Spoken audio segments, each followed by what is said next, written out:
It was an image of a bygone era. The Marcos family given state honors for the first time in 30 years.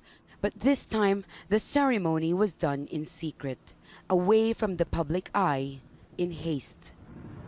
The body of Ferdinand Marcos was flown from his hometown of Ilocos Norte on the orders of President Rodrigo Duterte. Burial in the Heroes Cemetery in Manila was what the Marcos family had wanted for decades.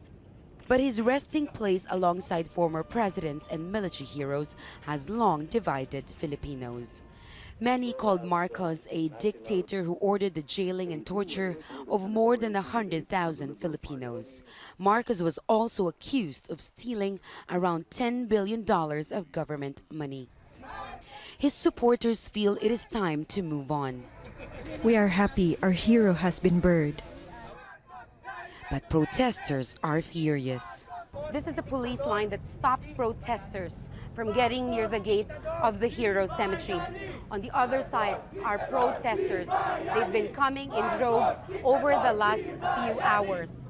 They call this a dark day in Philippine history. They call this also a travesty of justice. And it may seem as if the Marcos has in fact succeeded in revising the history of the Philippines. But protesters here say that this is not the end, because the fight for justice will continue.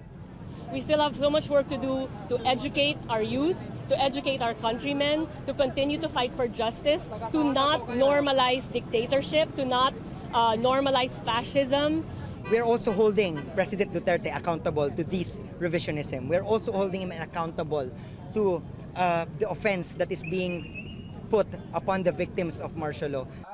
Duterte gave the Marcos family a promise in return for donations to his presidential campaign. A Supreme Court decision has also ruled in favor of the burial. Protests against the burial continued into the night. Thousands of people have arrived from various cities. They chant in anger against what they say is the audacity of the Marcos family and the betrayal of President Duterte. This is where the People Power revolution against Marcos began. Now, his burial is provoking a new wave of anger against him 27 years after he died. Jamela Lindogan, Al Jazeera, Manila.